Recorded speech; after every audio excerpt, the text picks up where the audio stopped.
Entonces, me voy a ir de acá de mi visión y voy a compartir la clase de hoy. Bueno, ¿ahí ven? Sí, profe. ¿Me escuchan bien? ¿Todo bien?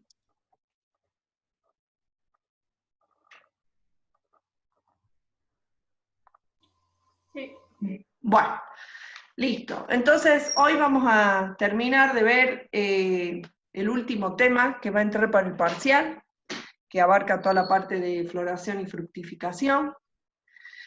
Y entonces nosotros hasta ahora, ya terminando la materia, hemos visto desde el principio hasta ahora, hemos visto cómo estaban formadas las plantas, ¿sí? Hemos visto la parte de células, hemos visto tejidos, hemos visto los órganos, hemos visto todo lo que es economía del agua, la economía de los nutrientes, la economía del carbono. Entonces hemos visto principalmente cómo se formaban, o sea, cómo las plantas obtenían su energía, cómo la sintetizaban y cómo la obtenían. Y después hemos entrado, después del segundo parcial, hemos entrado en una etapa, en una parte de la materia, en donde hemos empezado a integrar todos esos procesos para ver el crecimiento y el desarrollo de las plantas, ¿sí? A entender cómo funcionan, cómo es ese funcionamiento complejo que tienen las plantas. Y entonces hemos empezado a mirar cómo las plantas se desarrollan, cómo van pasando por los distintos estadios del ciclo de vida y qué va ocurriendo en cada uno de ellos. Entonces lo que vamos a hacer hoy es terminar de cerrar ese ciclo, ¿sí? Entonces, en la clase pasada nosotros estuvimos viendo todo lo que nosotros vimos primero germinación, y entonces vimos cómo a partir de una semilla teníamos un nuevo individuo, y en la clase pasada estuvimos viendo cómo ese nuevo individuo, esas plántulas, qué ocurría en esas plántulas para que pudiesen crecer, ¿sí? Y entonces también estuvimos hablando de todo lo que era no solo la parte de fotomorfogénesis, sino también todo el tema del movimiento de las plantas, ¿sí? El fototropismo, las nastías. Y entonces lo que vamos a hacer ahora es llegar a la última etapa del ciclo de vida, que es la parte cuando las plantas ya son adultas y van a entrar en estado reproductivo. Antes de eso tenemos una etapa, o sea, desde plántula hasta que llegan al estado adulto, tenemos una fase que es la fase juvenil o de juvenilidad, como se suele llamar también. Y entonces esta fase juvenil es la fase inicial del desarrollo vegetativo, durante la cual la planta no es sensible a factores inductores de la floración. Es decir, aún cuando uno podría aplicarle, ¿sí? Por ejemplo, hormonas para que se induzca la floración y pueden florecer. Sin embargo, cuando uno saca ese estímulo, no tienen la capacidad de seguir floreciendo. Entonces, esta es una característica muy importante que tienen en la fase juvenil las plantas, es que no están sensibles a recibir esas señales y a poder florecer. En el caso de la etapa juvenil, o en la parte vegetativa, o en la fase vegetativa, sabemos que nosotros tenemos que los meristemos, tanto el meristemo apical como los meristemos axilares, tienen un crecimiento que es de tipo indeterminado, es decir, van produciendo de forma casi indefinida lo que nosotros conocemos y vimos en botánica como los fitómeros, ¿sí? Acuérdense que el fitómero estaba formado por dos entrenudos, por dos nudos, un entrenudo entre ellos, una yema axilar, donde está la yema, digamos, y una hoja basal que la protegía. Según las condiciones ambientales, o sea, más allá que la estructura de las plantas está codificada genéticamente, o sea, cómo son las características de cada una de las especies está codificado genéticamente, la formación de estos indefinidos fitómeros está condicionado por el ambiente. Estos fitómeros también se les suele llamar módulos, y entonces así porque a las plantas se las conoce como organismos que son modulares, ¿sí? Que van produciendo indefinidos fitómeros o módulos según las condiciones ambientales. En el libro ustedes tienen un cuadro, ¿sí? Donde les muestra, por ejemplo, para distintas especies, cuánto puede durar esta fase juvenil, ¿sí? Desde muy poquito, desde casi nada, como hasta muchos años, como puede ser, por ejemplo, en el roble, demorar entre 25 y 30 años esta etapa juvenil. Y también tienen un cuadro donde les muestra algunas características de la fase juvenil respecto a la fase adulta.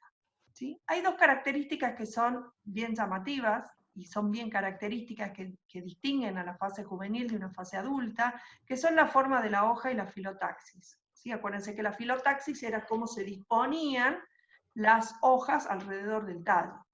Y entonces, por ejemplo, tienen que, para la hiedra, tienen que en la fase juvenil las hojas, por ejemplo, son palmadas, mientras que en la fase adulta son enteras. Y en la filotaxis, por ejemplo, que son opuestas, que son alternas, en la etapa juvenil, y en la etapa adulta tienen una distribución de tipo espiralada. Esto es lo que a veces, muchas veces confunde, en que cuando uno cree que está mirando una especie, entonces dice, no, esta no es fulana de tal, porque no tiene las características, porque las hojas son de esta manera, por ejemplo, la filotaxis de esta manera, y en realidad uno puede estar confundiendo lo que es una etapa juvenil, o una fase juvenil con una fase adulta, porque suelen tener características distintas. Entonces la transición del estado juvenil al estado adulto va a estar acompañado por cambios tanto morfológicos como fisiológicos en todas sus estructuras vegetativas. Acá, por ejemplo, tenemos un ejemplo de la hiedra, de cómo son sus hojas en estado juvenil, fíjense que son más bien palmadas, y cómo son en estado adulta, que decíamos que son enteras, ¿sí? Y lo que también se sabe es que las giberelinas son las que van a promover este estado de juvenilidad, o esta fase juvenil, mientras que el ácido abscísico lo va a reprimir. Entonces fíjense acá en un experimento donde tenemos una planta juvenil, y una planta, por ejemplo, adulta, a la cual se le agrega giberelinas, y entonces fíjense cómo revierte o rejuvenece, como se diría, es decir, empieza a producir hojas más bien similares a la etapa juvenil.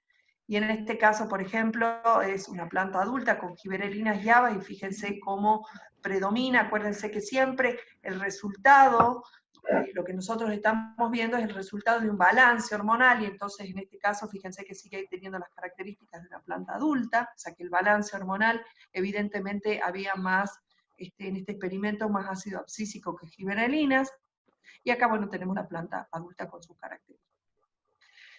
Las condiciones que retrasan el crecimiento sean, por ejemplo, como la deficiencia de minerales, poca luz, estrés hídrico, defoliación y bajas temperaturas, tienden a prolongar esta fase juvenil, e incluso en algunas ocasiones a provocar esto que se conoce como rejuvenecimiento, es decir, que se recuperen algunas características de la fase juvenil. Esto es interesante y es importante saberlo porque uno puede saber, es decir, si las plantas van a entrar en estado, por ejemplo, en estado reproductivo, es muy importante que las condiciones ambientales sean las adecuadas para asegurar la supervivencia, o sea, para asegurar el éxito reproductivo, y de esa manera que las especies puedan permanecer. Bueno, cuando pasamos a la fase adulta, entonces vimos que no lo vamos a detener ahora en cuáles son las características de las plantas en fase adulta, pero ustedes saben que las plantas pueden estar en fase adulta en estado vegetativo, y en algún momento van a entrar en la parte, en un estado reproductivo. ¿Cuál es una de las características más importantes que tiene la fase adulta? Es la capacidad de florecer en respuesta a los estímulos endógenos y exógenos. Es decir, cuando las plantas ya tienen un determinado momento en el desarrollo, ¿sí? Cuando ya son adultas, la característica es que van a poder responder a estos estímulos y de esa manera florecer. Cuando hablamos de floración nos estamos refiriendo a una etapa del desarrollo con la que se va a iniciar la fase reproductiva de las plantas. Entonces, en esta etapa del desarrollo, los meristemos, ¿sí? Florales con crecimiento determinado, o sea, es importante qué es lo que va a ocurrir. Fíjense acá, nosotros tenemos cómo es el desarrollo vegetativo y cómo pasan al desarrollo reproductivo, o un estado reproductivo, y fíjense que lo que va a ocurrir es un cambio en los meristemos, ¿sí? O sea, los meristemos que antes eran indefinidos, van a tener un crecimiento determinado, que va a determinar el desarrollo ya sea de las flores o de las inflorescencias. Para que eso ocurra, las yemas tienen que adquirir la competencia o tienen que ser competentes. ¿Qué significa esto? Que sean capaces de florecer cuando perciban o reciban la señal del desarrollo adecuado, ¿sí? O sea, cuando reciban las condiciones ambientales, esas yemas tienen que estar competentes, ¿sí? Para cambiar del estado reproductivo, del estado vegetativo, perdón, al estado reproductivo. Y acá simplemente, esto lo tienen ustedes en el libro, en el Asconvieto, tienen cómo es el cambio, digamos, de cómo es un fitómero en estado vegetativo y cómo son los cambios que ocurren cuando pasa al estado reproductivo. Entonces esa yema, en vez de dar origen a un nuevo fitómero, da origen a una flor o a una inflorescencia. Entonces, el proceso de floración va a ocurrir luego de una serie de etapas, ¿sí? Por un lado tenemos las señales ambientales, ¿sí? Tanto las señales exógenas, que son las ambientales, y las señales endógenas, ¿sí? Vamos a ver que en las exógenas principalmente tenemos la cantidad de horas de luz y la temperatura, y en las endógenas vamos a ver qué proteínas son las que están involucradas. Van a producir, estas señales van a producir un estímulo floral, ¿sí? Con el cual se va a promover este cambio de identidad del meristemo, que va a pasar de ser un meristemo apical vegetativo a un meristemo apical reproductivo. Estos cambios en el meristemo, ¿sí? Es lo que se conoce como evocación floral.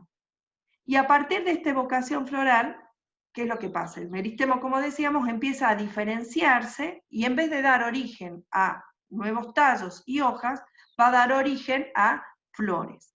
Y este cambio es irreversible. Posteriormente, una vez que ya ocurre este cambio, ¿sí? En el meristemo, en la identidad del meristemo, o del meristema, va a ocurrir lo que conocemos como el desarrollo floral, es decir, que van a empezar a aparecer ya las flores. En este sentido, las plantas tienen mecanismos, ¿sí? Que les permiten ajustar o programar cuándo va a ocurrir la evocación floral, ¿sí? De tal manera de garantizar que se formen las flores y además asegurar, como recién decíamos, el éxito reproductivo, es que la floración ocurra o se ajuste a esas condiciones ambientales de tal manera que sea exitosa en la producción de flores, en que ocurra, por ejemplo, en aquellas especies que necesitan la polinización, que sean polinizadas, que den origen a las semillas y de esa manera se pueda perpetuar la especie o mantenerse la especie. Bueno, como ustedes saben, las flores están formadas por los órganos florales, y entonces miremos cómo es el desarrollo de estos órganos florales. Como siempre, la mayoría de los estudios, ¿sí? Y cómo es la parte genética del desarrollo floral ha sido estudiada en Arabidopsis thaliana, ¿sí? Y entonces lo que se sabe es que en Arabidopsis thaliana la transición del meristemo vegetativo a reproductivo se va a observar con un aumento de divisiones celulares, que este meristemo vegetativo se va a transformar en un meristemo primario de inflorescencia indeterminado, que produce un meristemos florales en su periferia. Fíjense, yo acá les puse una fotito de cómo es la inflorescencia de Arabidopsis, una inflorescencia bastante compleja, ¿sí? Fíjense cómo es la parte apical y después cómo es las inflorescencias que salen a nivel axilar. Entonces las yemas laterales de las hojas caulinares se van a desarrollar en meristemos secundarios de inflorescencia, que son estas que tenemos acá. Si miramos cada una de las flores, sabemos que los meristemos florales entonces van a formar 4 tipos de órganos, ¿sí? Que tenemos los sépalos, los pétalos, los estambres y los carpelos. Algo muy importante acá y que es recomendable es que por favor repasen de botánica todo lo que era el tema de flores y de formación de flores, floración y fructificación, ¿sí? Para que recuerden muchos más detalles de lo que vamos a ver ahora. Entonces, estos órganos florales, ustedes saben que se van a iniciar en anillos concéntricos, ¿sí? Llamados verticilos, que están alrededor de la periférica. ¿Se acuerdan cuando hacían, ¿cómo se llamaba esto? Bueno, no me estoy acordando en este momento, pero fíjense si nosotros esquematizamos cómo es la distribución de los órganos florales, tenemos cómo están dispuestos los sépalos, interiormente en el segundo verticilo tenemos los pétalos, tenemos los estambres y tenemos los carpelos. el diagrama flora, ahí está. Así que hacíamos en botánico. Entonces, dependiendo de la especie, teníamos distintos diagramas florales. Bueno, como todo proceso del desarrollo está determinado, codificado genéticamente, y entonces tenemos distintos genes que van a intervenir en la floración. Por un lado tenemos los genes integradores de señales, y acá tenemos los que se conocen como agamus, que es el AGL20, que también se conoce como SOC1, y tenemos el flowering locus, que es el FT. Este gen va a codificar una proteína, que es la FT, también llamada florigen, que antiguamente se pensaba que en realidad la floración estaba inducida por una hormona particular a la que se llamó florigen, y ahora se sabe que en realidad esto no es una hormona, sino que es una proteína, que se va a activar en respuesta a un estímulo floral y va a producir la evocación floral en el meristema. Entonces, fíjense, acá tenemos una foto.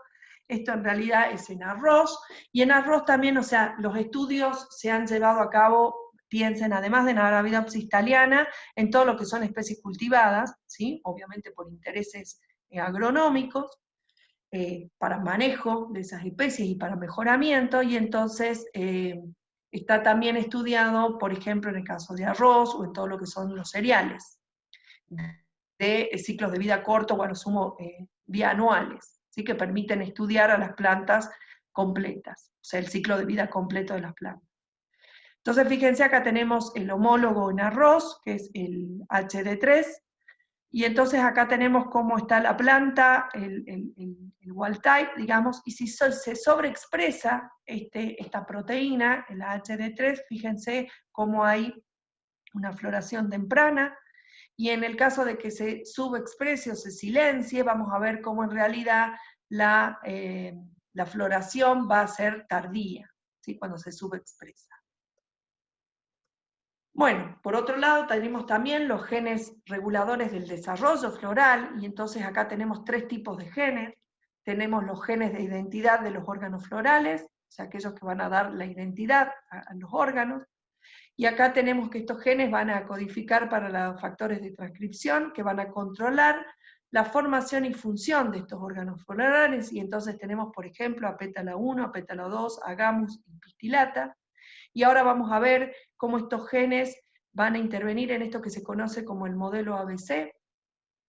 Tenemos genes catastrales, que son los que van a regular, son reguladores espaciales de los genes de identidad de los órganos florales, es decir, van a definir los límites de su expresión. Y tenemos los genes de identidad del meristema, es decir, los que van a intervenir en este cambio de vegetativo a reproductivo, y entonces son reguladores positivos de estos genes de identidad de los órganos florales, y acá tenemos a LIFI, a LFI y a pétala 1, a P1. Acá simplemente es una foto, mostrarles una foto de microscopio electrónico, ¿sí? De un meristemo, y entonces lo que se sabe es que el LFI se expresa a nivel del ápice, y acá tenemos para Arabidopsis como una sobreexpresión de LFI o de AP1, y entonces vemos cómo tenemos la formación de flores en los ápices, y fíjense acá cómo en realidad con mutantes de LFI o de AP1 tenemos, sí, que siguen dando orígenes a hojas. Bueno, es que este modelo de ABC, modelo ABC que se conoce de la adquisición de la identidad de los órganos florales, entonces este modelo ABC de control, fíjense que acá lo que está representado, nosotros decíamos que cada uno de estos órganos florales va a aparecer en los distintos verticilos. Entonces tenemos el primer verticilo, tenemos los sépalos, en el segundo los pétalos, en el tercero los estambres, y en el cuarto los carpelos, y fíjense cómo está, cómo representa el modelo ABC, cómo está representado, y entonces cómo cada uno de estos grupos de genes estarían involucrados en la expresión, o sea, en la aparición de los sépalos y pétalos, en pétalos y estambres, en el caso del B, y el grupo de genes que codificarían estambres y carpelos representados con la letra C. Entonces, el modelo ABC de control genético de la identidad de órganos florales es un modelo teórico que permite predecir el fenotipo de la flor cuando se producen mutaciones en los genes de identidad de los órganos de la flor, de los órganos florales. Según este modelo, la identidad de los órganos de los 4 verticilos de la flor, o sea, carpelos, estambres, pétalos y sépalos, es consecuencia de la interacción de estas 3 funciones, A, B y C, y si una función falta, ¿sí? En el caso, por ejemplo, de una mutación, esa identidad se va a ver modificada. Bueno, los genes involucrados van a codificar para factores de transcripción. Entonces, fíjense, yo acá les puse una foto como si falta alguna de este conjunto de genes que van a codificar cada una de estas identidades, como, fíjense acá tenemos una flor normal, como si, por ejemplo, está mutado, podemos tener la sobreexpresión, en este caso, en esta foto, por ejemplo, de pétalos, ¿sí? O cómo podemos tener la sobreexpresión de estambres y que no aparezcan, por ejemplo, los carpelos, ¿sí? Entonces, cómo, si se van mutando cada una de estas funciones, cómo uno puede ver distintos fenotipos florales, ¿sí? En este caso, yo les puse una flor que es muy utilizada. Piensen que este modelo ABC es muy utilizado, todo lo que es el tema de mutaciones, es muy utilizado en el mejoramiento de flores. Y entonces así son las flores que nosotros vemos en el mercado, ¿sí? Que son más vistosas, que son más coloridas. Por ejemplo, acá tenemos una producción tenemos un fenotipo floral donde tiene más producción de pétalos, ¿sí? Tiene doble producción. Y entonces esto se va a obtener como consecuencia de todo lo que es el manejo genético o el mejoramiento genético de las flores. Bueno, si nosotros pasamos ahora entonces a mirar cuáles son esos estímulos que decíamos que tienen que ocurrir para que se induzca la floración, tenemos básicamente a nivel ambiental 2 estímulos que son los más importantes, ¿sí? Uno es la duración del día, que vamos a ver, que nosotros lo conocemos como el fotoperíodo, y la temperatura, que vamos a hablar sobre la temperatura referida a las bajas temperaturas, es decir, a la vernalización. Lo que también se sabe es que la regulación ambiental de la floración es muy compleja. De hecho, hay especies que van a necesitar ambos estímulos, tanto de fotoperíodo como de vernalización. Tenemos con relación, digamos, hay distintos tipos de especies según el grado de necesidad de determinada condición. Es decir, según necesiten fotoperíodo o vernalización o ambos, las especies pueden ser clasificadas con requerimientos absolutos o cualitativos, es decir, que no va a ocurrir la floración a menos que ocurran determinadas condiciones, si por eso es absoluto. Tenemos especies con requerimientos variables o facultativos o cuantitativos, sí que pueden florecer en muy variadas condiciones, pero lo que va a ocurrir es que el tiempo de la floración, el tiempo a floración, se va a acelerar o retrasar dependiendo de las condiciones ambientales. Y en este caso tienen que ocurrir determinadas condiciones para que ocurra la floración, mientras que en estas especies va a ir ocurriendo la floración, pero lo que se va a adelantar o retrasar va a ser el tiempo a floración. Y por supuesto también existen especies que son independientes, indiferentes o neutras, cuando en realidad la floración va a ocurrir solamente cuando alcancen un estado del desarrollo, o sea, por ejemplo, cuando pasen estado adulto, o cuando las plantas adultas tengan un determinado tamaño, y entonces va a ocurrir la floración independientemente de estos factores ambientales. Bueno, miremos cómo es entonces este control fotoperiódico. Como ustedes saben, la duración del día, o sea, las horas de luz, van a variar tanto con la época del año y con la latitud, y esto está asociado, obviamente, como ustedes saben, al movimiento de la Tierra, al movimiento de traslación y de rotación. ¿Cómo es este control? Entonces, lo que se había visto, o sea, a principios del siglo XX, cuando empezaron a estudiar cómo se inducía la floración, o sea, cómo ocurría la floración, lo que se vio es que existían plantas que respondían, o sea, que florecían cuando la época del año estaba caracterizada por días más cortos, y había otras plantas, otras especies que florecían cuando los días eran más largos, ¿sí? Y esto asociado obviamente a las distintas estaciones del año, cuando tenemos días más cortos como en el invierno, ¿sí? O sea, cantidad de horas luz menores en el invierno, y cuando tenemos días largos como en el verano, en nuestro caso, ¿no? Por supuesto en el hemisferio sur. Entonces, ¿qué es lo que se vio? Fíjense acá, nosotros acá tenemos con estas barras representadas las 24 horas del día, y tenemos con color amarillo lo que representan las horas luz, y con color gris lo que representan las horas de oscuridad. Lo que se vio, fíjense que estas barritas son iguales, tanto en este esquema para plantas de días cortos como plantas de días largos, y miremos qué es lo que ocurría. Lo que se veía era que en este caso, ¿sí? Cuando, fíjense que estas barritas están cortadas, ¿sí? Esta línea de puntos está indicando un periodo crítico de oscuridad. ¿Está? Entonces lo que se veía es que las plantas de día corto florecen o florecían cuando la duración de la noche excede un periodo crítico de oscuridad. ¿Sí? Entonces, en este caso, fíjense que cuando se registraba la floración, es cuando la noche, la duración de horas de oscuridad, superaba este valor crítico de oscuridad. Es decir, las horas de luz eran menores, por eso se llaman plantas de día corto. Por el contrario, las plantas de día largo, ¿sí? Van a florecer si la duración de la noche es más corta que ese periodo crítico. ¿Sí? Si este es el periodo crítico, las plantas de día largo florecen cuando la cantidad de horas de oscuridad es menor a este periodo crítico, a esta cantidad de horas críticas. Entonces, fíjense que en este caso, ¿qué es lo que ocurre? Que son las plantas de día largo, donde los días tienen mayor cantidad de horas luz. En estos casos, fíjense que acá, cuando este periodo es menor, o sea, cuando las horas de oscuridad son menor, fíjense que las plantas de día corto no florecen, y en el caso de las plantas de día largo, no florecen cuando este periodo, cuando las horas de oscuridad son mayor o excede a este periodo crítico, o sea, cuando las horas de luz son menores. Pero ¿qué es lo que se veía también?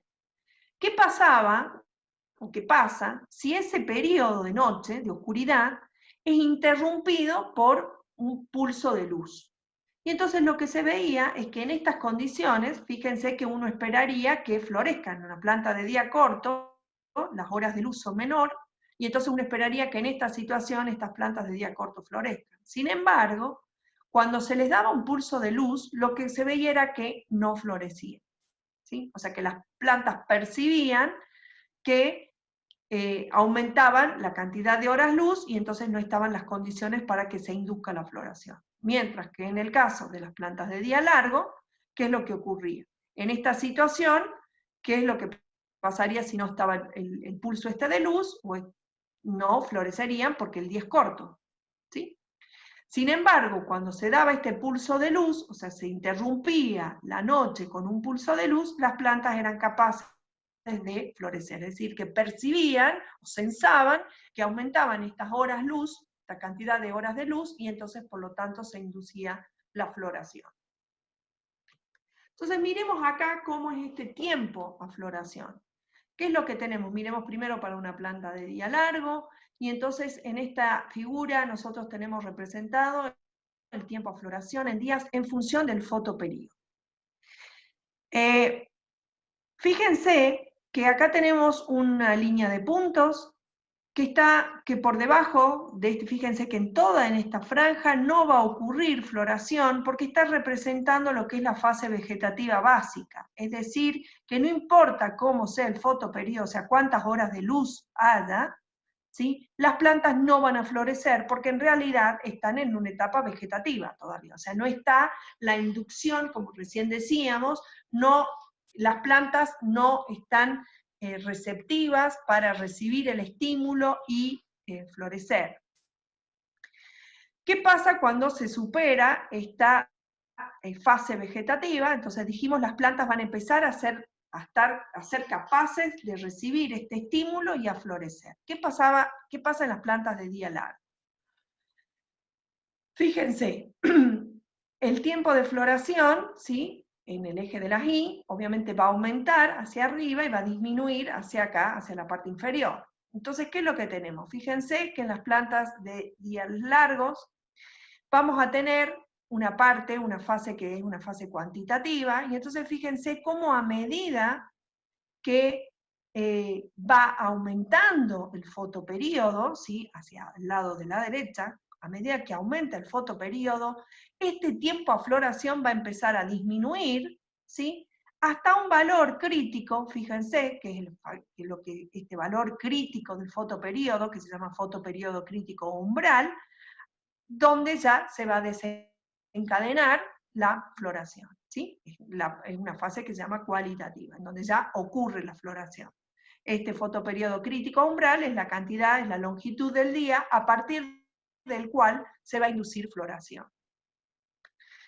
La pendiente de esta recta es lo que se conoce como la sensibilidad fotoperiódica, ¿sí? Entonces, es decir, a medida que las estaciones del año van cambiando y vamos pasando, por ejemplo, de una situación de días cortos a días largos, cómo las plantas van a empezar en ese proceso de cambio, cómo las plantas van a empezar ya a percibir las señales de cambio y van a empezar entonces a desencadenarse todos estos procesos que llevan a la floración, y por lo tanto en algún momento, cuando las plantas acumulen la cantidad de horas luz que necesitan, se va a producir la floración, ¿sí?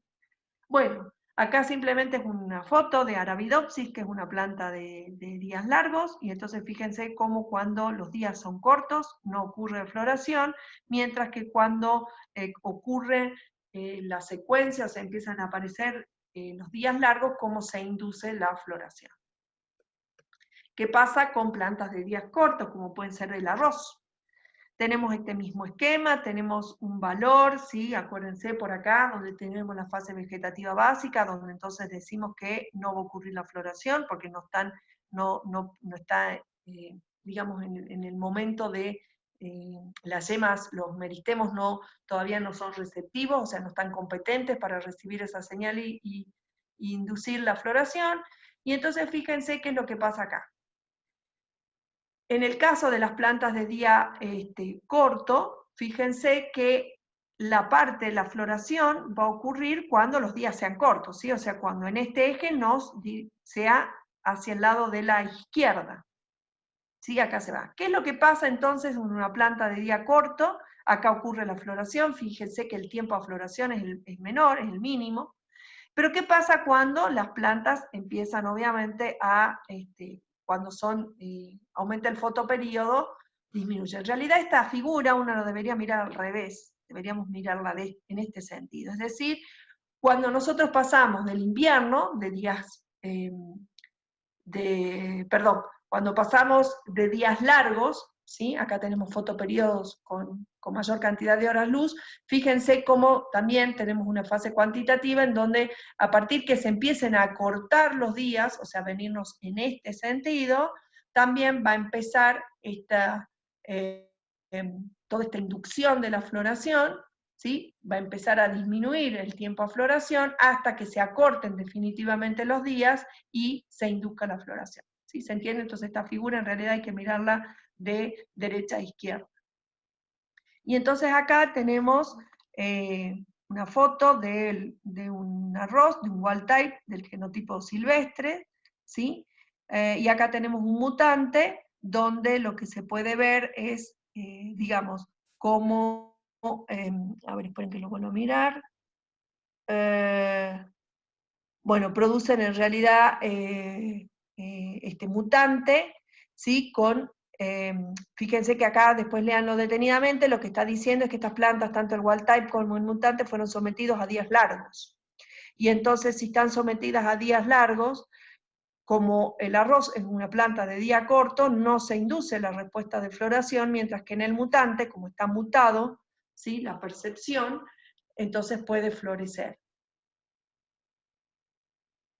Bueno, entonces, una vez que vimos cómo funcionan, o sea, cómo responden al fotoperíodo, la pregunta sería, bueno, ¿en qué parte de la planta y cómo percibe el estímulo del fotoperíodo? Y entonces lo que se sabe es que una planta inducida, ¿sí? O sea, que tiene el fotoperíodo indicado, sea planta de día corto, planta de día largo, Si una planta que está inducida fotoperiódicamente es injertada en un vástago no inducido, fíjense que esta es una planta no inducida, en la que está inducida ocurre floración y en la no inducida no. Pero ¿qué es lo que se vio? Que si una hoja de una planta que está inducida fotoperiódicamente es injertada en un vástago no inducido, lo que se observa es que la planta puede florecer, ¿sí? Entonces, cuando se injerta esta hoja que viene de una planta inducida, se induce la floración en esta planta que no estaba inducida. Entonces el estímulo, lo que se comprobó entonces es que el estímulo fotoperiódico era percibido en las hojas y de allí se produce una señal, ¿sí? Que es el estímulo floral que va a migrar hacia el ápice donde se va a desencadenar la floración. Y entonces acá surge lo que es la hipótesis del florigen, que ahí se pensaba entonces que era una hormona la que intervenía en la floración. Lo que nosotros vimos es que en realidad el FT, el florigen, es una proteína que va a ser, lo que se sabe es que es sintetizada en el floema de las hojas, ¿sí? En las hojas, cuando las condiciones fotoperiódicas son favorables, pero también va a aparecer una proteína que va a ser codificada por el gen constans, ¿sí? Y esta proteína es necesaria para que se sintetice la proteína FT, mientras que también va a existir otra proteína, como siempre ustedes saben que todos estos procesos están regulados, por un lado positivamente y por otro lado también negativamente, para que en el momento, digamos, que no estén las condiciones adecuadas para la producción de flores, esté inactivado o silenciado, ¿sí? Esa vía para evitar que florezca en un momento en el cual no es adecuado. Entonces las proteínas FLC lo que hacen es actúan como un regulador negativo de la síntesis de FT, mientras que las proteínas CO son las que van a estimular la producción de FT. Entonces, ¿qué es lo que ocurre? Dijimos entonces que la FT, o sea, cuando están las condiciones fotoperiódicas, lo que va a ocurrir es que se va a sintetizar FT, ¿sí? En presencia, gracias a la acción de esta proteína CO, y lo que va a ocurrir entonces es que por vía floema, este FT va a llegar al ápice, ¿sí? Y lo que va a ocurrir, no sé por qué apareció eso ahí, pero bueno, lo que va a ocurrir es que en el meristema, este FT, ¿ustedes están viendo también esto azul? ¡Ay! ¡Qué horror! Bueno, no importa. Lo que va a ocurrir en el meristema, entonces, es que se van a inducir los genes que van a codificar para la identidad del meristema, es AP, AP1 y LFI, y va a dar origen a la diferenciación de los órganos florales. Ahí desapareció. Cosa rara esto. Bueno, ¿está? Bueno, entonces miremos cómo es el mecanismo de acción del fotoperíodo. Entonces nosotros recién veíamos cómo, según la cantidad de horas luz o la cantidad de oscuridad, íbamos a tener cómo iba a ocurrir la floración en las plantas de días cortos y en las plantas de día largo. Entonces fíjense que acá nuevamente tenemos representado un día corto, entonces las plantas de día corto van a florecer, mientras que las plantas de día largo no. ¿Qué pasaba si a esta misma duración de horas luz se les daba un pulso de rojo? Entonces lo que se veía era que las plantas de día largo, o sea, las plantas de día corto, no florecían, mientras que las plantas de día largo sí. Y si en esta misma cantidad de horas luz y de oscuridad se les daba un pulso de rojo seguido de un pulso de rojo lejano, lo que se veía es nuevamente que las plantas de día corto sí florecían, ¿sí? Porque en realidad este efecto del rojo, ¿sí? Que lo que permitía a las plantas de día largo era percibir que había más cantidad de horas luz, y entonces por lo tanto inducía floración. En este caso, cuando se les da posterior a un pulso de rojo, se les da un pulso de rojo lejano, lo que ocurre en realidad es que se inhibe, digamos, esta inducción del rojo, ¿sí? Como que se le inhibe. Entonces, ¿qué es lo que ocurre? Volvemos a tener un día corto y entonces florecen las plantas de día corto. Entonces, si nosotros, ¿qué es lo ¿qué es lo que sabemos? Si lo que está mediando es la luz, obviamente tiene que haber fitocromos y criptocromos involucrados en el control de esta respuesta fotoperiódica. Y entonces lo que se sabe es que la luz, en realidad, en lo que interviene a nivel de la floración, es en la estabilidad de esta proteína CO, de esta proteína constans, ¿sí? Va a depender de la luz. Entonces, fíjense, bueno, acá es un esquema de cómo el criptocromo 2, el fitocromo A y el B están interviniendo en que no ocurra la estabilidad de esta proteína, es decir, que no ocurra la degradación de esta proteína en el proteosoma 26S. Entonces, ya tenemos cómo ocurre en función de, ya se sabía entonces hasta este momento, teníamos identificado cómo la duración de la cantidad de horas luz y de oscuridad inducía la floración según fueran plantas de día corto y de días largos, cómo intervienen, cómo son los que perciben esa señal, los fitocromos y los criptocromos, pero también se vio que esta variación en la respuesta se podía interpretar también como el resultado de cambios en la sensibilidad a estos tratamientos, ¿sí? A lo largo de la noche. Y en realidad que este cambio en la sensibilidad de la duración de la noche podía estar regulada por lo que se conoce como ritmos endógenos o circadianos de las plantas. Entonces, ¿hay alguien que tiene prendido el micrófono? Porque estoy escuchando un ruido, a ver si lo apago. Entonces, ¿qué son los ritmos o ciclos circadianos, o lo que se conoce como reloj biológico? Van a estar generados, en primer lugar, por mecanismos que son endógenos de las células vegetales.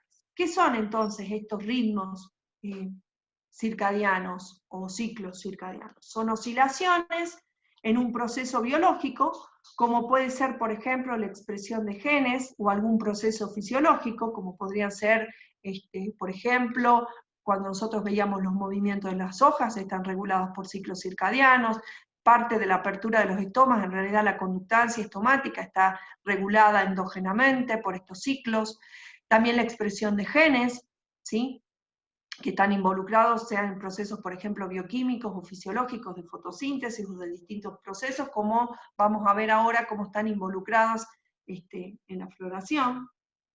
Y lo que tenemos entonces en estos ciclos, si nosotros acá tenemos representado, fíjense la intensidad, que puede ser de un proceso, o puede ser la concentración de un ARN mensajero, por ejemplo, en función del tiempo. Fíjense cómo está dividido, ¿sí? Este tiempo en día y noche. Y entonces lo que se ve en el ciclo circadiano, al ser un ciclo, nosotros tenemos una amplitud, ¿sí? Fíjense que son ondas, se puede representar estos ritmos o estos ciclos como ondas. Y entonces tenemos la distancia, esta distancia, ¿sí? O sea, cuán grande es esta onda, es la que nos da la amplitud, ¿sí? La intensidad de esta respuesta. Tenemos distintas fases y después tenemos el periodo, que es la distancia que existe entre dos crestas o entre dos valles. En el caso de las plantas, esta periodicidad o esta frecuencia es cercana a las 24 horas. Sin embargo, uno puede pensar, por ejemplo, en el caso de nosotros, la frecuencia cardíaca es mucho menor, está también regulada por los ciclos circadianos, es mucho menor a 24 horas, por supuesto.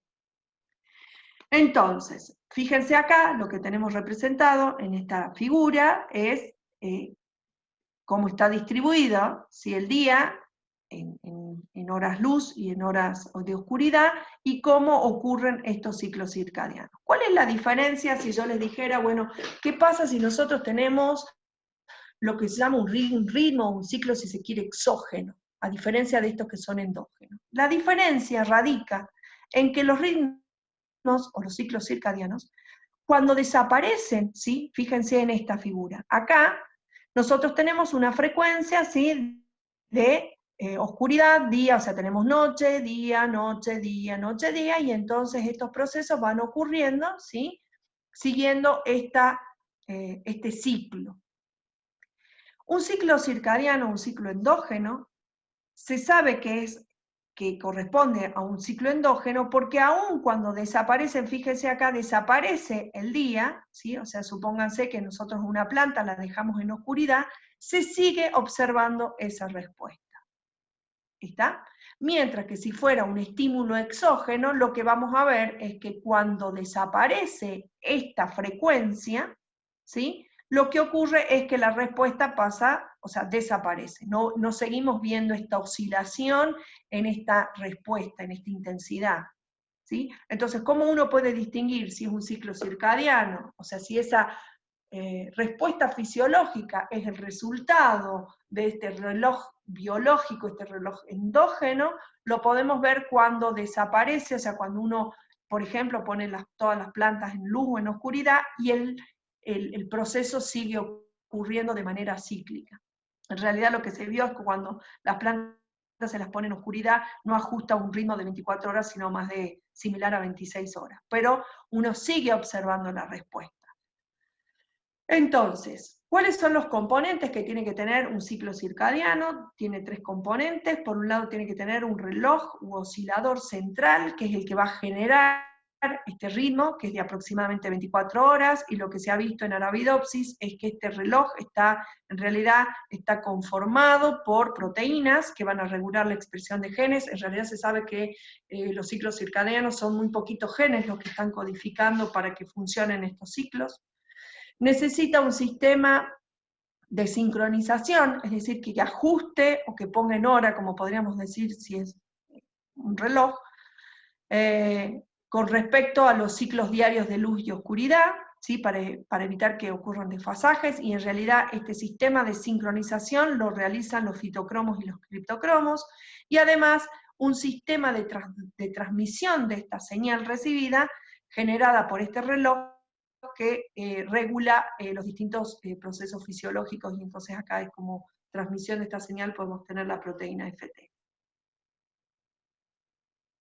Bueno, ¿qué es lo que se sabe? Miremos cómo es este mecanismo. Entonces, para plantas, simplemente acá se los voy a mostrar para plantas de día largo, pero lo contrario sería para las plantas de día largo. Lo que se ha visto es que la expresión del gen constant, del gen, de este gen, que va a codificar la proteína CO, muestra un ritmo circadiano. ¿Sí? O sea que, en definitiva, si la proteína CO es indispensable para que se sintetice el florigen, que es el que va a inducir la floración en el ápice, entonces, fíjense cómo los ciclos circadianos, entonces, en definitiva, están involucrados, o sea, la floración está también regulada por los ciclos circadianos. Entonces lo que tenemos acá, fíjense, sería la concentración o la intensidad, si la concentración del ARN mensajero de este gen, digamos que va a codificar la proteína CO. Acá tenemos cómo se representa este ciclo circadiano. Y entonces, ¿qué pasa para una planta de día largo cuando tenemos días cortos?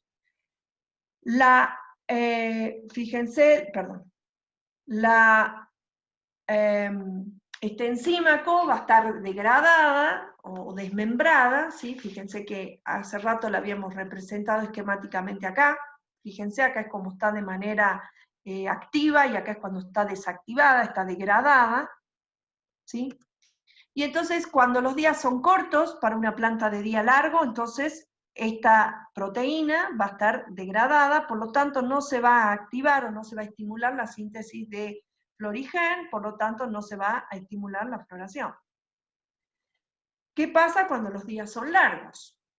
Si es una planta de día largo, entonces va a estar el estímulo, esta proteína o este ARN mensajero que va a codificar la proteína CO, fíjense, va a estar activo, y entonces, o sea, vamos a tener la concentración suficiente, se va a sintetizar esta proteína, por lo tanto, el aumento en el nivel y en la sensibilidad, ¿sí? O sea, en el nivel de CO va a inducir que se sintetice esta proteína, el florigen, y por lo tanto se induzca la floración.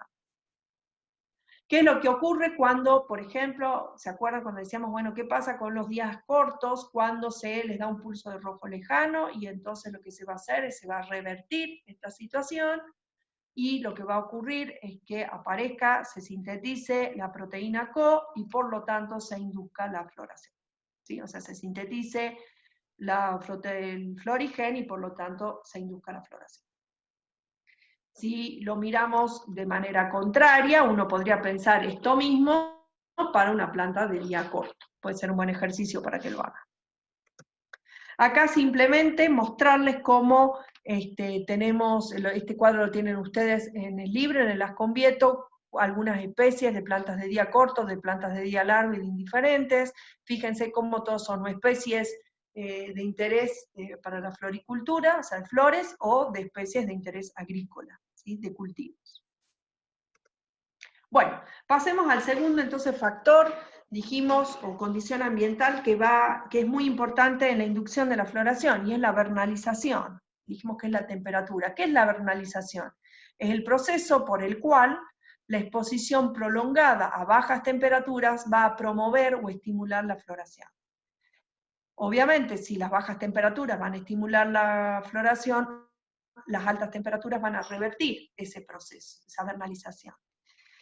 Nuevamente, tenemos que, como habíamos planteado, para cualquiera de los dos factores, sea para fotoperiodo o en este caso para temperatura, el requerimiento de vernalización puede ser absoluto, por ejemplo, como en el caso de especies de campánula, o cuantitativo, como es en el caso de los cereales de invierno. Como consecuencia de la vernalización, entonces el ápice se vuelve competente, es decir, se vuelve sensible, y también va a ser receptivo al estímulo del fotoperíodo. Recuerden que decíamos que el proceso de floración es muy complejo, y entonces hay especies que necesitan no solo de bajas temperaturas, sino también de fotoperíodo. Bueno, al adelantarse la floración, por ejemplo, se va a cortar el desarrollo vegetativo, es decir, que por ejemplo va a haber menos hojas, que en especies anuales de invierno, desde muy temprano en el ciclo que puede ocurrir, se pueden vernalizar las plantas, muy temprano, cuando están en el estado de semilla, y ahora vamos a ver un poquito más esto de cómo uno puede, bueno, ahora se los explico bien. Y en las especies bianuales deben alcanzar un número mínimo de hojas, por ejemplo, antes de ser sensibles al frío, y entonces, por ejemplo, acá tenemos coliflor, y entonces como en el primer año, pues recién en el segundo año, cuando hay una determinada cantidad, por ejemplo, de hojas, recién se va a inducir, va a responder a las bajas temperaturas, o sea, se va a vernalizar. ¿Qué pasa? También tenemos, bueno, que la percepción de este estímulo, de nuevo tenemos en los experimentos, ¿sí? ¿Cómo era esa percepción? O sea, ¿cómo la planta percibía esas bajas temperaturas? Entonces, la percepción del estímulo frío se sabe que va a ocurrir en el meristema del ápice vegetativo que esté en actividad, o sea, que esté hidratado. Con tratamientos localizados de enfriamiento, ¿sí? Por ejemplo, como se hacía para el caso del fotoperíodo, las hojas no responden, es decir, si las hojas son las que perciben, lo que se intentaba ver era si también la vernalización era percibida por la planta de la misma manera que el fotoperíodo, y lo que se vio que en realidad no, las que tienen que percibir el estímulo son los ápices, no las hojas. Pero ¿qué pasaba? Entonces lo que se hizo fue probar con injertos, entonces si la porción apical de un vástago vernalizado se injerta en un vástago no vernalizado, entonces la planta florece. Mientras que si una porción apical de un vástago no vernalizado es injertada en un vástago vernalizado, la planta no florece. Entonces con estos experimentos se pudo comprobar que en realidad quien está percibiendo el estímulo del frío y el que va a inducir floración es el meristema, y no como en el caso de del fotoperiodo, que era la hoja. La vernalización es un fenómeno epigenético, y cuando ustedes escuchen hablar de la epigenética, estamos hablando de todos aquellos cambios heredables en la expresión de los genes, pero no los que son asociados o no están asociados a cambios en la secuencia del ADN, o sea, mutaciones en la secuencia del ADN, sino están asociados a la cromatina, y bueno, digamos, no nos vamos a poner a explicar cómo son estos cambios en la cromatina, pero bueno, se sabe que la vernalización es un fenómeno epigenético, que quiere decir que es un proceso que va a ser heredable.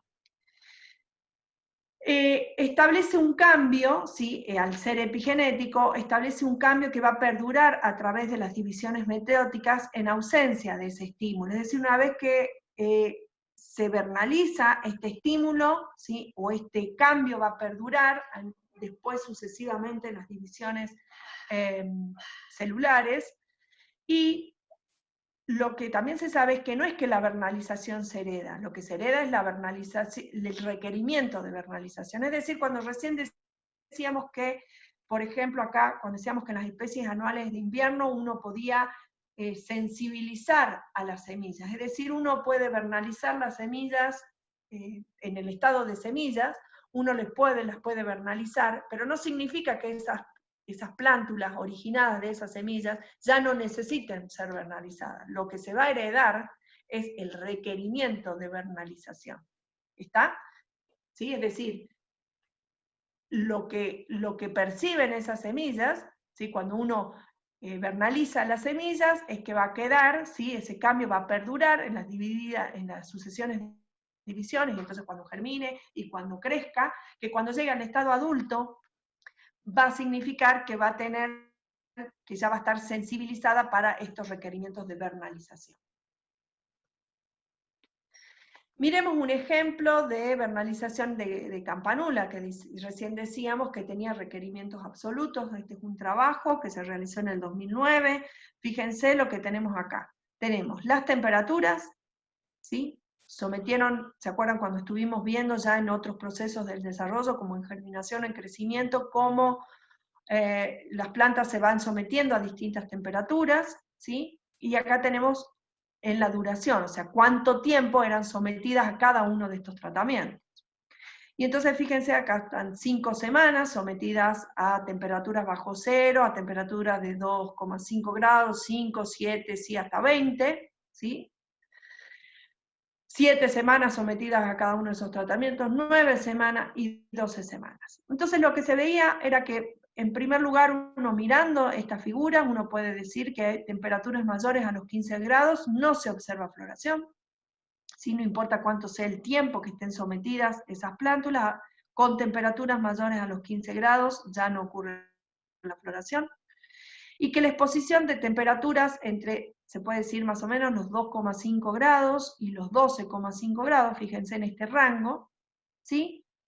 Durante al menos 5 semanas, fíjense que acá con 5 semanas hay algunas plantas, ¿sí? Que ya inducen floración, y a medida que va aumentando la cantidad de tiempo que están expuestas a estas temperaturas, fíjense cómo van respondiendo, ¿sí? a la temperatura e induciendo floración. Bueno, entonces se veía que en este rango de temperatura, entre 2,5 y 12,5, durante al menos 5 semanas ya se promovía la floración de esta especie. Cuando nosotros se acuerdan que habíamos visto esto de los tiempos fisiológicos, y es esto lo que estamos mirando el tiempo fisiológico que ocurre ¿sí? Hasta que nosotros observamos un proceso, que en este caso es la floración, podemos calcular nuevamente los tiempos térmicos, y entonces fíjense, acá teníamos la tasa de floración en función de los tiempos, ¿sí? En los que se ponían, y entonces acá también podemos calcular el tiempo térmico a floración. Después les puedo pasar si quieren este trabajo, está en inglés, pero bueno, lo que les quiero mostrar acá es que en estos casos también estamos hablando de tiempos fisiológicos a floración. Entonces también uno puede calcular una temperatura base, una temperatura óptima, una temperatura máxima, y puede calcular la inversa de esa tasa de afloración, de tiempo a floración, y nos va a dar el tiempo térmico a floración. Bueno. Fíjense acá que uno lo puede ver gráficamente, como acá cuando el tratamiento son 12 semanas, fíjense cómo el tiempo térmico es menor a cuando las plantas son sometidas durante 5 semanas, ¿sí? A baja temperatura. Acá tenemos representado el tiempo térmico en función de las temperaturas utilizadas, y fíjense cómo uno puede mirar cómo va a disminuir el tiempo térmico. O sea, acuérdense que el tiempo térmico estaba medido en unidades de temperatura, es decir, grados días, ¿sí? No solo era la acumulación de tiempo cronológico, sino también de temperatura.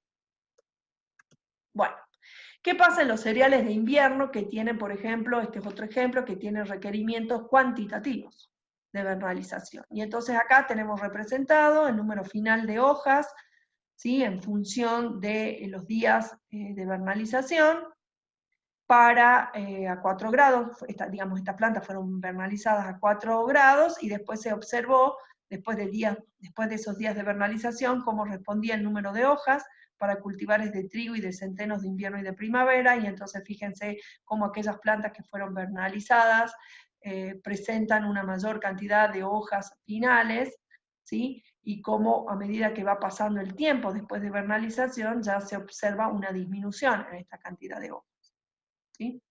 Mientras que las que son cultivos de primavera o de invierno no responden a esta vernalización. Esto es una respuesta a vernalización.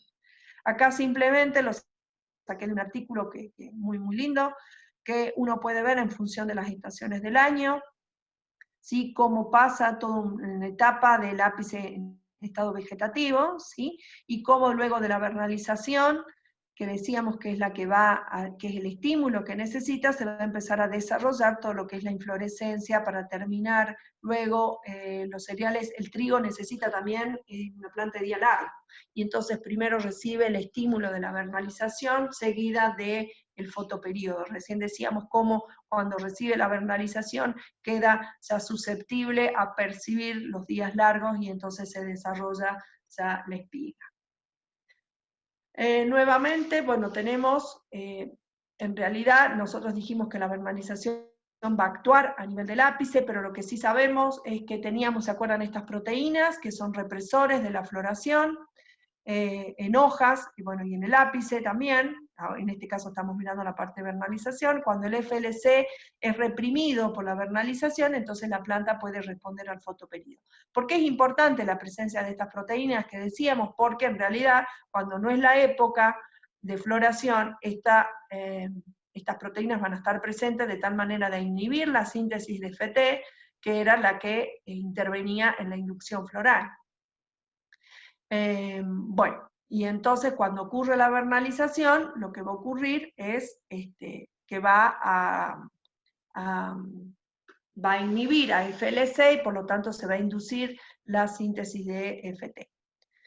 Bueno, como habíamos dicho, también la proteína CO es requerida para la síntesis de FT, y entonces sabemos que cuando esté presente, mientras esté presente esta proteína FLC, va a actuar de manera negativa, y cuando no esté presente va a actuar de manera positiva. La proteína FT, entonces producida en las hojas, que nosotros decíamos que viajaba al ápice, cuando ocurra vernalización, entonces va a inhibir esto, también se va a sintetizar FT, o sea, bueno, el FT va a llegar hasta el meristema, y entonces en el ápice floral el FT va a activar la expresión de apétala, y de esta manera va a producirse ya la diferenciación de los órganos florales.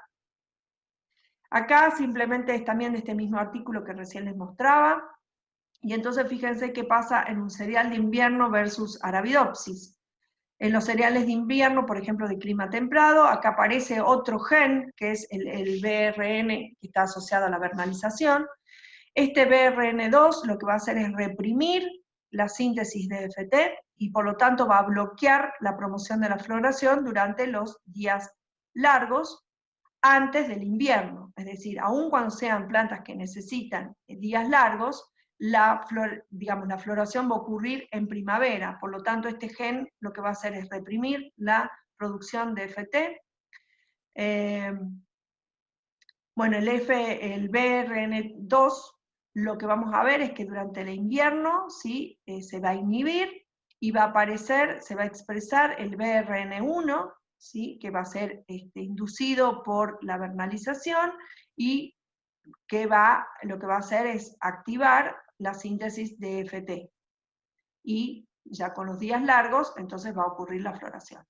¿Qué pasa en Arabidopsis? Bueno, tenemos que en realidad la proteína que va a inhibir, o el gen que va a intervenir después en la síntesis de FT, teníamos que los FLC van a reprimir la síntesis de FT durante el verano y el otoño. En el invierno, cuando ocurre la vernalización, FLC va a ser reprimido entonces por la vernalización, y se va a expresar CO, la proteína CO, que decíamos que va a inducir la síntesis de FT, y por lo tanto va a ocurrir la floración. Bueno, una vez entonces que ya tenemos la floración, ¿qué es lo que va a ocurrir? En aquellas plantas, digamos, una vez que ya ocurre la floración, piensen que las plantas tienen que, dependiendo de la especie, va a ocurrir, ¿sí? Si son plantas, acá también les pido por favor que repasen todo lo que es, cómo son las distintas especies, y entonces todo lo que son las autoincompatibilidades, ¿sí? Genéticas que pueden existir, o también de desfasaje en cuanto a momentos de floración, o sea, de cuándo están receptivos, o cuánto tiempo viven, por ejemplo, los granos de polen y los óvulos. Pero en aquellas especies que necesitan la polinización, fíjense que es muy importante cuándo es la polinización efectiva, porque lo que sabemos es que los estigmas están receptivos una determinada cantidad de tiempo, porque los óvulos viven determinada cantidad de tiempo, porque los granos de polen viven determinada cantidad de tiempo, y entonces tiene que haber una sincronización, ¿sí? Entre todos estos, teniendo en cuenta todos estos factores, para que ocurra la fecundación, o sea, para que el óvulo sea fecundado y se originen las semillas. Lo que también se sabe es que una vez, digamos, que va a ocurrir o sea, ya cuando pasa el momento receptivo, los pétalos van a entrar en senescencia por un proceso promovido por el etileno. Fíjense, acá tenemos las plantas controles, cómo están los pétalos senescentes, mientras que acá tenemos una planta a la cual se le ha aplicado tiosulfato tiosulfato, que en realidad lo que hace es inhibir la percepción del etileno, y entonces acá fíjense cómo los pétalos no se caen. Lo que tiene que tener presente entonces, una vez que ocurrió floración, es que tienen que seguir ocurriendo determinados procesos, como tiene que ser la fecundación, o sea, la polinización, en el caso que sea una polinización, que las plantas necesiten polinizarse o tienen que autopolinizarse, para que ocurra que el desarrollo de los frutos y por lo tanto las semillas. Veamos qué pasa con el crecimiento y el desarrollo de los frutos. Tenemos que el ovario normalmente comienza un proceso de senescencia si no es fecundado. ¿Se acuerdan que la clase pasada estuvimos viendo senescencia, y en el capítulo de senescencia de las convietos tienen toda una parte que es de senescencia de lo que es flores y frutos? Si el óvulo no es, óvulo no es fecundado, entonces también va a empezar un proceso de senescencia y de caída de los órganos florales. ¿Qué va a ocurrir? Si el óvulo es fecundado, va a promover el desarrollo del ovario, que es el que va a dar origen a los frutos. Luego de la fecundación, entonces los óvulos se van a transformar en semillas. Esto ya lo vimos cuando hablamos en la clase de germinación y de todo el desarrollo de las semillas. Y el ovario se va a transformar en el fruto, es decir, va a ocurrir el proceso, este proceso se llama proceso de cuajado, que en realidad es esa transición del ovario, de la flor, a lo que es el fruto, al desarrollo del fruto, ese es el cuajado. También sabemos que hay especies que producen frutos sin la fecundación de los óvulos, y a estos frutos se los conoce como partenocárpicos, que en realidad es el desarrollo de un ovario sin la presencia de semillas, y esto se conoce como el proceso de la partenocárpica, dando origen a los frutos partenocárpicos. Si nosotros miramos acá, por ejemplo, tenemos el diámetro de los frutos en función del tiempo después de antesis, entonces vemos cómo después de antesis, o sea, ya cuando la flor está completamente desarrollada y es receptiva y ocurre la polinización, fíjense cómo en frutos que no han sido polinizados, cómo no aumenta el diámetro del fruto, y de hecho posteriormente sí, van a terminar ceneciendo. Y como en los frutos que sí han sido polinizados, fíjense cómo empieza a aumentar el tamaño de los frutos. Entonces, el crecimiento de los frutos, si uno grafica el crecimiento acumulado de los frutos, van a seguir una curva de tipo sigmoide, que es la que ven ustedes en el libro. En las convietos tienen distintos esquemas según qué tipo de fruto sea. Yo solamente acá les puse los de las manzanas.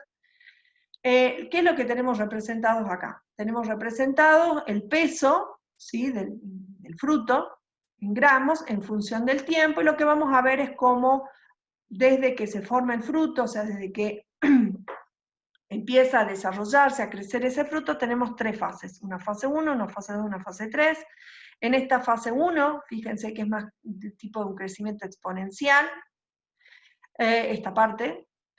Es un periodo, bueno, que es inicial, caracterizado por muchas divisiones celulares, y el hecho de que se necesiten muchas divisiones celulares tiene un gran costo energético, por lo tanto hay una alta respiración en esta fase. Tenemos una fase 2, fíjense cómo se empieza a disminuir, al finalizar la fase 2 empieza a disminuir el aumento del fruto, y es un periodo que se caracteriza por el alargamiento celular, ¿sí? Más bien por, acá es netamente cómo es el crecimiento, es cuando uno ve ya cómo se desarrolla bien el fruto. Y tenemos una fase 3, que es un periodo final, en el que el fruto ya cesa casi su crecimiento, y es donde ya ocurre la maduración. Existen en algunos casos, que es donde ustedes lo tienen representado, creo que en la figura 3, donde están las fases del crecimiento del fruto, que son los que poseen acá, que yo les puse una fotito de un durazno, que proceden en el endocarpo duro, y entonces lo que ven es una parte acá en la transición entre la fase 1 y 2, que se va a caracterizar, bueno, por presentar un estado intermedio en el que el crecimiento del fruto se va a detener, y al mismo tiempo lo que ocurre ahí es la lignificación del endocarpo. ¿Sí? Entonces cuando ustedes lo miren en el gráfico van a ver que se conoce como una curva doble sigmoidea. Se detiene acá y después vuelve a aumentar. Bueno, recién decíamos que entonces el desarrollo inicial de los frutos es esta división celular, tiene un alto costo energético, por lo tanto tiene que tener disponible muchas fuentes. Acuérdense que nosotros habíamos hablado de que los frutos son netamente sumideros, es decir, que reciben los fotoasimilados para poder desarrollar esos frutos. Acá está representado. Entonces, tanto el cuajado del fruto como el posterior desarrollo de los frutos van a depender de los niveles de fotoasimilados disponibles, por lo tanto, bueno, si ocurre una defoliación, se van a reducir tanto el número de flores disponibles como ¿sí? todo lo que es el porcentaje de frutos y de ovarios que se pueden transformar en frutos maduros. Es decir, si nosotros sacamos las fuentes, no vamos a tener recursos para que lleguen a los frutos que son los sumideros. Entonces, fíjense, acá lo que tenemos es una figura que está mostrando el porcentaje de flores en distintos momentos, donde hay un control, donde no está siendo defoliada, ¿sí? Y fíjense cómo a medida que aumenta la defoliación, ¿sí? Acá tenemos una defoliación del 100% de las hojas, y como tenemos una defoliación del 50%, cómo se ve afectado el porcentaje de flores y por lo tanto posteriormente el porcentaje de frutos. ¿Sí? Es decir, si eliminamos las fuentes que son las hojas, no vamos a tener fotoasimilados que puedan ser traslocados a los frutos para su desarrollo. Entonces esos frutos van a terminar ceneciendo y muriendo y cayendo. Bueno, ¿qué pasa en la segunda etapa? Nosotros hablábamos de que en la segunda fase es la parte de la expansión celular, que va a determinar el tamaño final de ese fruto, ¿sí? Es decir, al finalizar, ya decíamos, la fase 2, ya en la fase 3 no va a crecer, o sea, no va a aumentar el tamaño del fruto, sino que va a ya madurar. Entonces, acá lo que tenemos es que se sabe que dentro de ciertos rangos, el tamaño de los frutos está regulado por la competencia entre frutos. Y es decir, si nuevamente nosotros pensamos que los recursos son limitados, que tiene una planta, la planta tiene que realocar o distribuir esos fotoasimilados entre sus distintos órganos. Por eso ustedes habrán visto que muchas especies, en realidad cuando viene la floración, se caen las hojas, ¿sí? Para que todos esos fotoasimilados, o sea, parten hacia el nuevo destino, que son los frutos, y entonces ya no hay que invertir en el mantenimiento de las hojas. Lo que tenemos acá es una figura que nos muestra el diámetro del fruto en función de la cantidad de frutos por árbol, y lo que vemos es una relación que a medida que aumentan los frutos, tenemos frutos de menor tamaño. Cuanto menor es la cantidad de frutos, se puede realocar más cantidad de fotoasimilados a los frutos. Cuando aumentan van a ser más cantidad pero de menor tamaño. Y entonces esto tiene que ver mucho con las prácticas en la parte de floricultura, de fruticultura, en el sentido de cuando se empiezan a hacer los raleos de los frutos para obtener frutos, menor cantidad de frutos pero de mayor tamaño. Acá también recuerden cuando nosotros veíamos cómo era la distribución de los fotoasimilados en función de cómo estaban dispuestos en las hojas, en los verticilos, ¿se acuerdan? si estaban puestos en el mismo ortóstico, y entonces acá también tiene que ver en esta competencia de dónde está la fuente, ¿sí? Y a cuáles van a ser los órganos o los frutos que van a llegar primero a los fotoasimilados. Es decir, si las hojas, es decir, los frutos que estén más cerca de las fuentes van a recibir mayor cantidad de fotoasimilados. Entonces hay una competencia entre los frutos por estos fotoasimilados. Acá simplemente, esto también lo tienen en las conviertes, mostrarle, esta figura también la tienen ahí. Es cómo es el reparto de carbohidratos en árboles de manzana con frutos y sin frutos. Entonces ustedes pueden ver cómo es la distribución entre las distintas partes, entre hoja, madera, raíces, en relación al área foliar y a la biomasa producida cuando no hay frutos a cuando hay frutos. Fíjense, cuando hay frutos en los manzanos, cómo la mayor reparto de carbohidratos está destinado a los frutos. Bueno, obviamente, cuando ya llega el crecimiento de los frutos está regulado hormonalmente, y entonces lo que se sabe es que los óvulos fertilizados van a producir auxinas, y estas auxinas van a promover el crecimiento del fruto. También la presencia de auxinas van a promover la síntesis de gibberelina, que se acuerdan que también son fundamentales para la parte de la elongación de las células, y en este caso va a ser para el crecimiento del fruto. Y lo que también se sabe es que el ABA es un regulador más bien que interviene en el desarrollo de los frutos, pero está más implicado en lo que es la abscisión a través de lo que es la inducción de la síntesis de etileno. O el ABA está presente, por ejemplo, cuando no se desarrollan los frutos y se produce la caída de esos frutos, la senescencia y la abscisión. Acá simplemente es una foto, demuestra una fruta, cómo es en una frutilla, en una planta control, ¿sí? Como es el desarrollo de este fruto, en realidad es una infrutescencia, y cómo si se remueven los aquenios, ¿sí? Acuérdense que los aquenios son los frutos, este es el receptáculo carnoso, observen cómo si se renuevan estos aquenios, no hay desarrollo de la infrutescencia, y cómo si uno le aplica auxinas externas, sí, aun cuando no tienen los aquenios, y entonces acá se vio como las auxinas, que son producidas entonces por las semillas, por los óvulos fertilizados, son los que intervienen en el desarrollo o en el crecimiento del fruto. Acá simplemente es una foto que muestra cómo el crecimiento de uvas, ¿sí? Cuando se les agregó gibberelinas, ¿sí? Acá están las controles, y acá está cómo cuando se les proporcionaron exógenamente gibberelinas, miren cómo fue el crecimiento de estas uvas. En el caso de los frutos partenocárpicos, que dijimos que son aquellos que se desarrollan sin la fecundación de los óvulos, donde es común encontrar especies con frutos partenocárpicos en especies tropicales, ¿sí? Por ejemplo en bananas, en ananá, es frecuente también en especies subtropicales, como pueden ser en cítricos, y de climas templados, como puede ser la vid, las peras, las manzanas. En los cítricos lo que se ha sugerido, es decir, si no están los óvulos fecundados, entonces no habría producción de auxinas, y entonces dijo, bueno, ¿cómo es que se produce el desarrollo de los frutos partenocárpicos? En realidad lo que se vio es que las paredes, por lo menos para cítricos, que la pared del ovario es el que asumiría ese papel promotor del crecimiento, y sería quien sintetice las hormonas que van a intervenir en el desarrollo de estos frutos. Y las hormonas, por ejemplo, se vio en tomate, que son las auxinas y gibberelinas, en otras hortícolas auxinas, en los cítricos están las gibberelinas o las citoquininas, y acá es simplemente una foto donde se muestra para tomate cómo puede ocurrir que si no es fertilizadas, si no son fecundadas estas flores, y entonces lo que ocurre es finalmente la senescencia y la abscisión de estas flores, o cuando se le aplicaba, por ejemplo, las auxinas al estigma, cómo se desarrolla un fruto partenocárpico, aun cuando no estaba fertilizada, ¿no? No había polinización. Bueno, finalmente veamos la última parte de la maduración del fruto, y entonces dijimos que estamos en la fase 3, donde ya no crece el fruto, sino simplemente madura.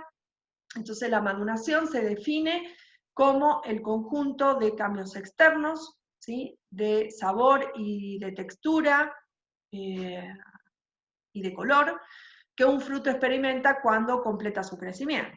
¿Qué incluye este proceso de maduración? Va a incluir procesos como el cambio de coloración del pericarpo, y entonces acá está todo asociado a lo que es degradación de clorofilas. ¿Vieron cuando los frutos están verdes y pasan a estar maduros? Cómo hay degradación de clorofilas, cómo hay síntesis de antocianos, de taninos, de carotenoides, dependiendo de la especie, que son los que le van a dar el color al pericarpo o a la cubierta del fruto.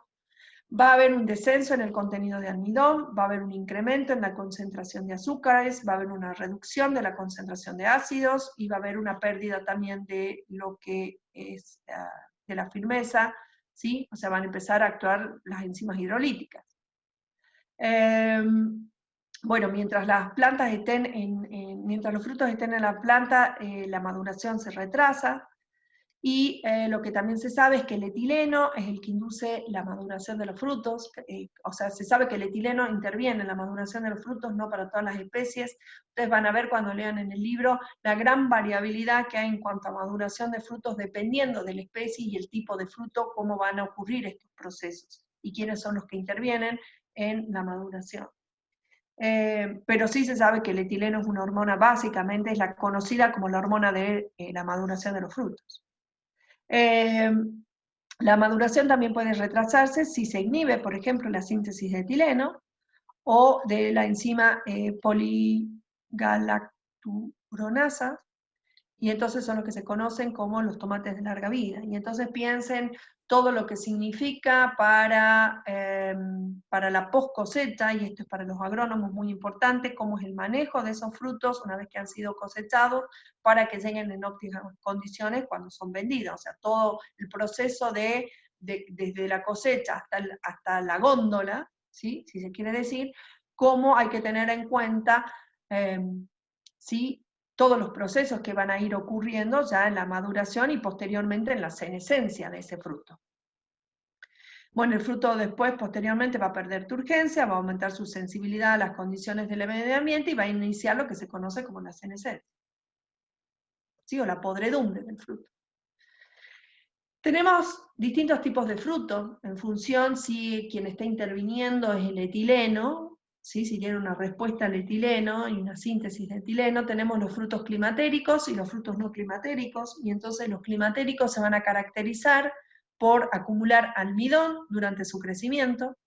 En la maduración lo hidrolizan este almidón a monosacáridos, glucosas y fructosa. Tienen un proceso característico, autocatalítico, es decir, de producción y de síntesis de etileno.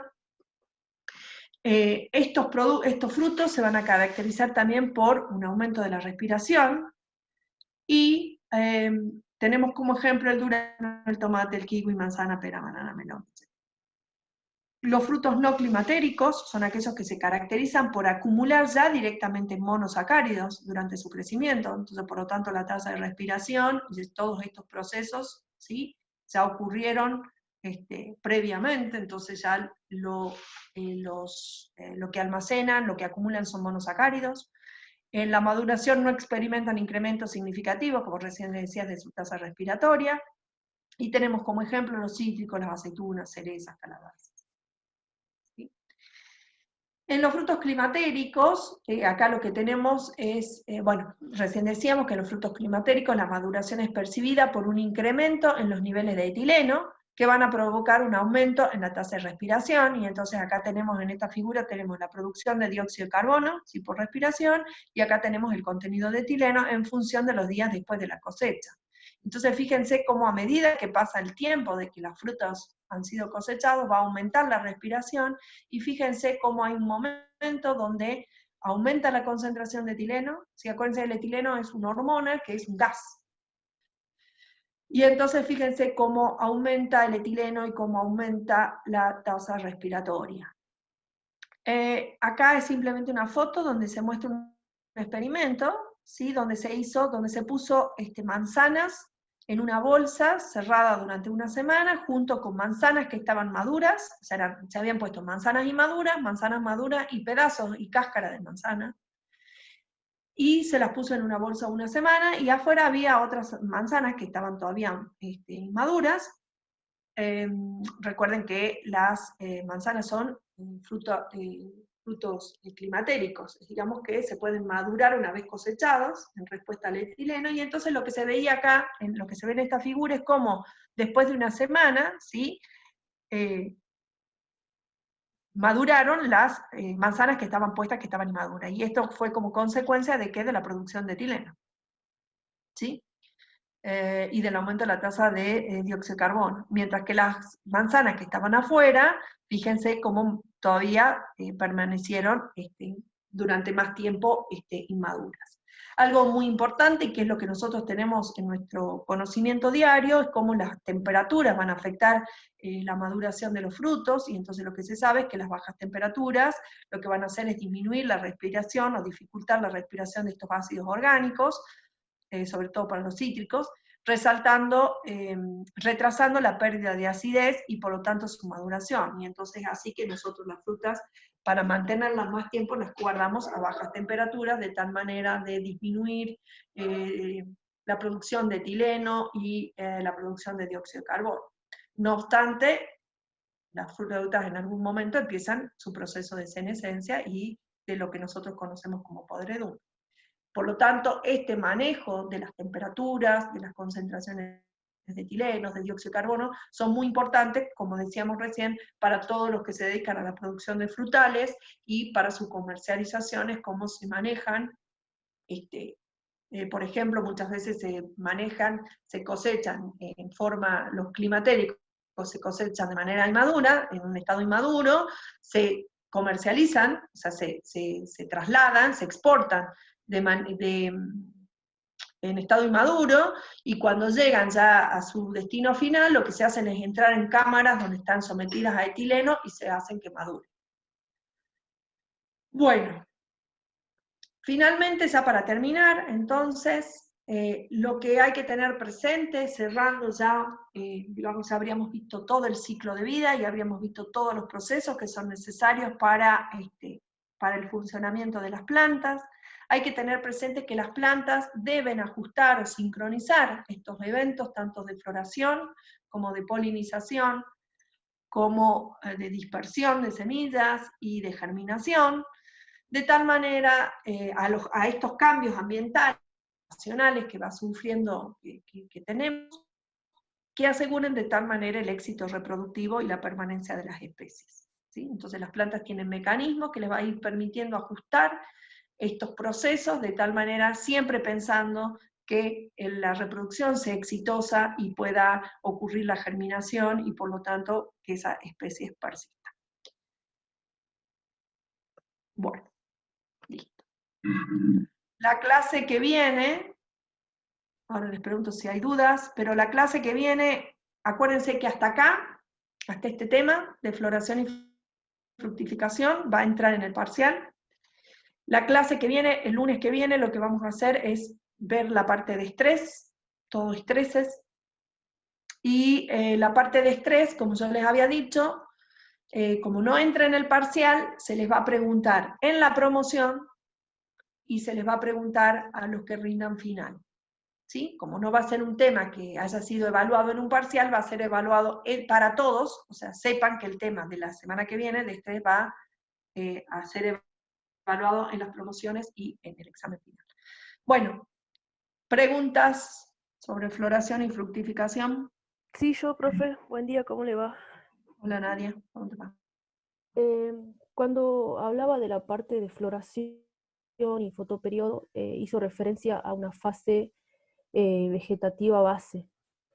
Sí. Esa fase hace referencia a la planta en estado adulto, ¿no? O habla también, perdón, o se refiere a la fase Sí, juvenil. no, te diría, bueno, en realidad uno podría pensar, cuando uno dice esa fase vegetativa, se está refiriendo, uno lo tiene que pensar, podría ser o una juvenil, ¿sí?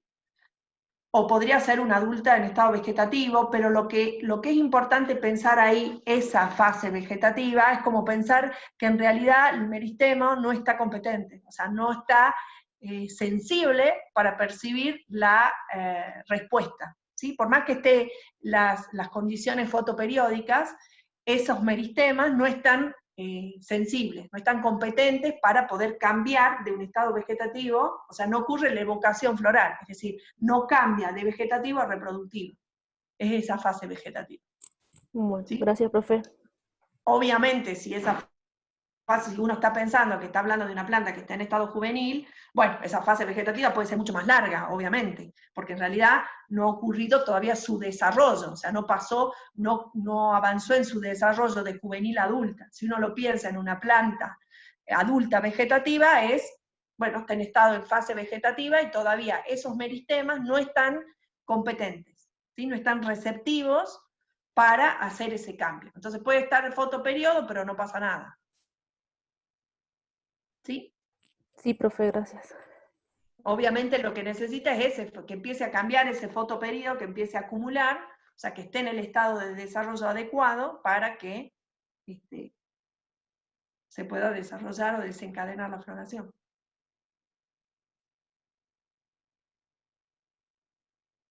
¿Alguna otra pregunta? Empieza a tomar mate. Me mata darle clase a usted, me paso 2 horas sin tomar mate. En cambio, las chicas en los trabajos prácticos pueden tomarse unos matecitos porque van pausadas. ¿Más preguntas de esto? ¿No?